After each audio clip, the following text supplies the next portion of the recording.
had a joke where the punchline was Ibiza, didn't land.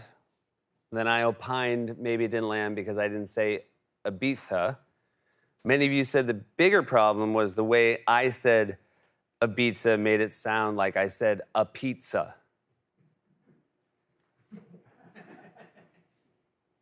Someone wrote the worst thing about watching corrections in an area with bad internet connectivity is I can't always immediately tell when the video is buffering or if Seth is holding for the laughs that will never come.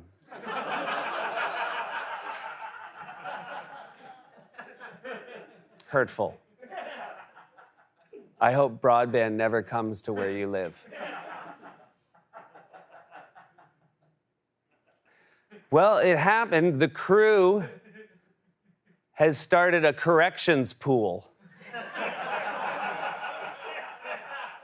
There is now a weekly correction. Picture a series of boxes like a Super Bowl pool, and everyone picks a box, and then after all the boxes have names, they randomly assign the numbers. There's a minutes column and a seconds column. So if corrections ends up at 17:13, it would be 7 and 3 would be the payoff. Our associate director, Amy Mancini, does the official time.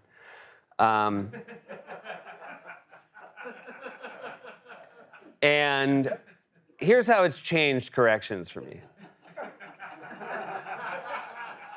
The second it ends, I watch Kenny Coyle pouring over the boxes like a guy who owns his bookie $1 million. Just ripping it up, being like, the animal flubs me. It was right on time, and then the flubs.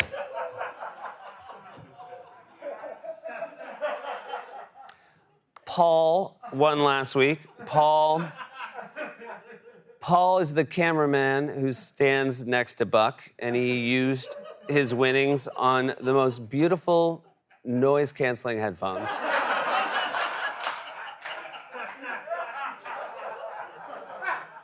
Headphones I assumed he was already wearing based on the lack of laughs I was getting from old Paul.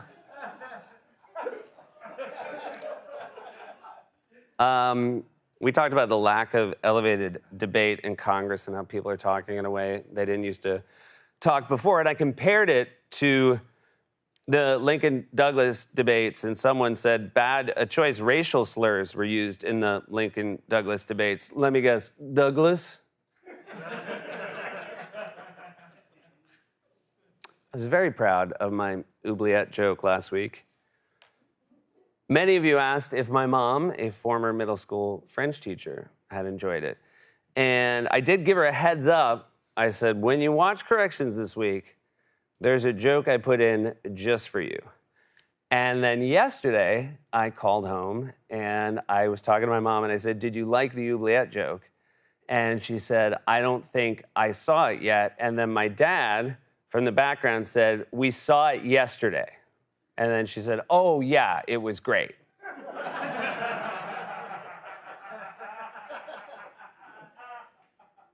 Literally a day later, and she already oubliette.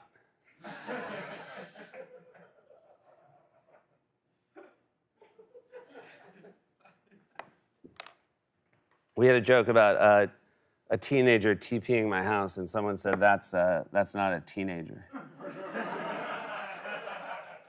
They also then pointed out he wasn't a teenager last week either. When he was working at a carnival. And this is the burn when you're the 12:30 show on NBC. Not only will they not license the photo of a real-looking teenager for us, we got to use the 27-year-old more than once.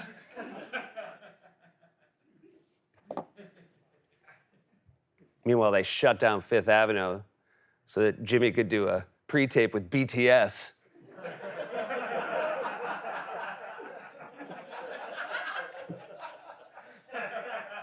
Like, can't you give me a picture of a 14-year-old? We can't do it.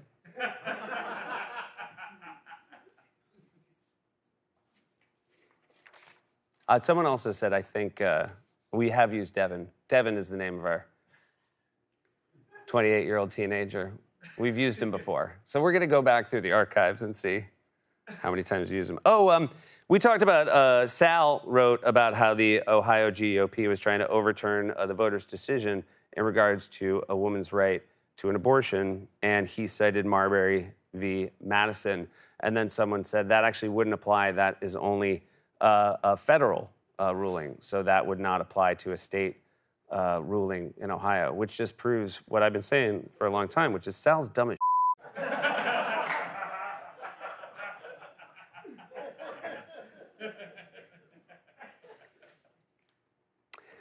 Lottie said Scooby-Doo couldn't pull the mask off because he lacks opposable thumbs. That is a very fair point. I think we all watch that show for its sense of accuracy. Because dogs, of course, can have a very acute sense of danger. And when a dog senses danger, it will often say, "Rut-row." I was told my Shaggy, and again, I had some janky impressions this week. I had a cold.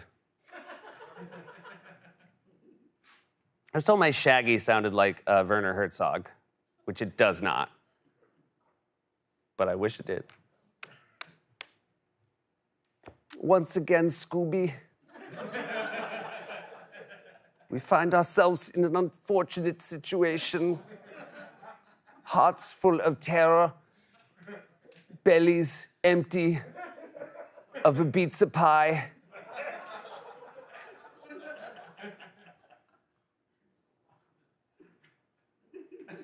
Our terror makes us run, our feet moving as fast as we can, and yet we stay in one place as they fail to find purchase. 'Tis in times like this, Scoobs, that one can only turn to a solitary word. Zoinks.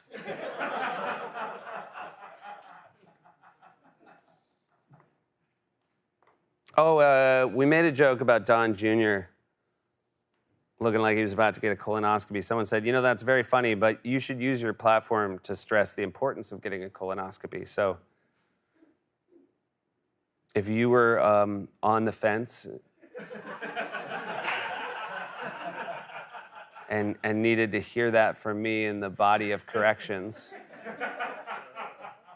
maybe get everything checked out.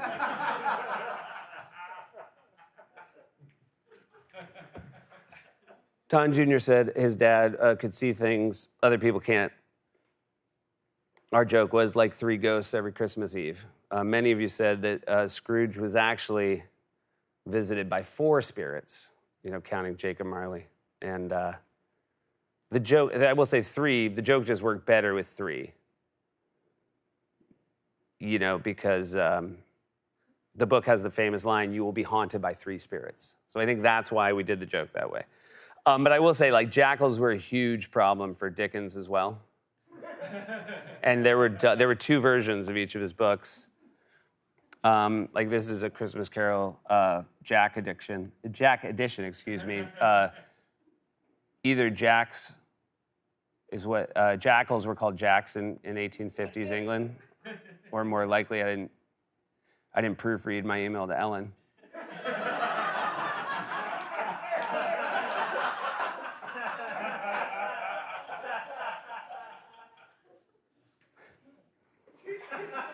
Definitely picks it up. I was like, no, what? No, okay. So this is the Jackal edition of A Christmas Carol. Because again, this is jackals, you know, they've existed. It didn't just start with me. That is no light part of my penance, pursued the ghost. I am here tonight to warn you that you have yet a chance and hope of escaping my fate. A chance and hope of my procuring, Ebenezer. You were always a good friend to me, said Scrooge. Thank ye. You will be haunted, resumed the ghost, by 3 spirits. Scrooge's countenance fell, almost as low as the ghosts had done. When you say 3, asked Scrooge, are you counting yourself? Marley paused, confused by the query. What? He asked. It's just, said Scrooge, technically you're also a spirit who's haunting me, so I just want to know if I should count you in my 3. I don't count, said Marley. It's 3 starting now. So 4 total? Asked Scrooge.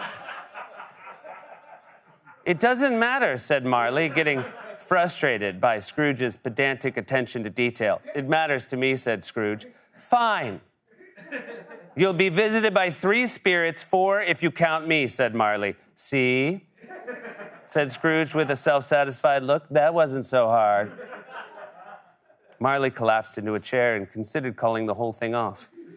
Even if the ghost did help teach his friend the true meaning of Christmas, they were never going to change the fact that he was a jackal.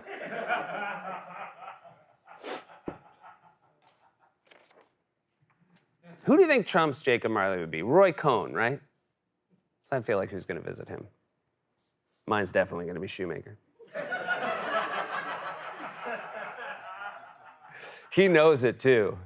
Like, sometimes we'll be at my desk, I'll just look up, he'll be in the doorway eating an apple, being like, you think I'm irritating now?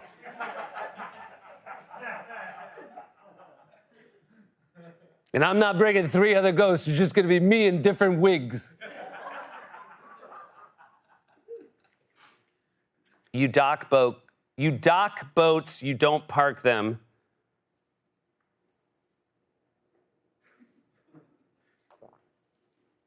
And I assure you the writer who made that mistake will be getting his pay parked. Our YouTube videos are not available in Canada. And a lot of Canadians, this is a recent development, a lot of Canadians have been asking, did we do something to offend you? Ryan Reynolds. I should have been Deadpool. We actually don't know why it happened, and we're looking into it. We did not do it on purpose. It was not a choice we made. But we did make sure you could still enjoy corrections.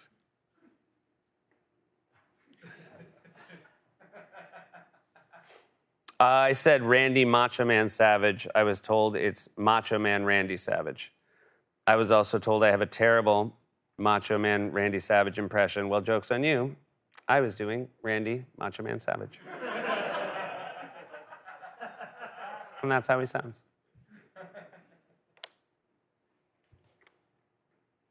Oh, but his hand can do that. Okay.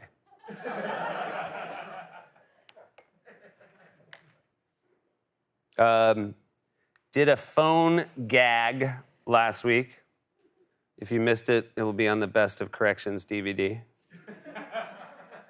Someone wrote in and said, assuming that is a Western Electric Model 500 telephone, which it appears to be, the ring sound effect played is entirely wrong. Not only is the Model 500's ring much higher pitched, it's also dual toned. So it's official. There's phone jackals now. A lot of you said the problem with the joke, too, is that I took a call, the phone wasn't plugged in.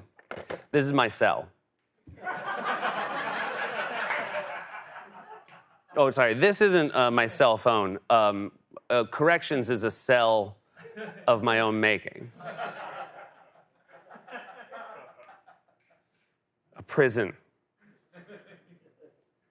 Hey, we're gonna throw, because some of you have been asking, we're gonna throw the P.O. box back up.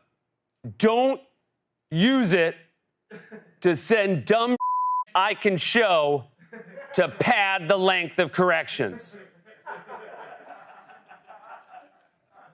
That's not what it's for. What? What do you mean I have to be done in 15 seconds? It's not my problem, Kenny. It's not my problem you're in the hole. It's not my problem. That's why. See me next week.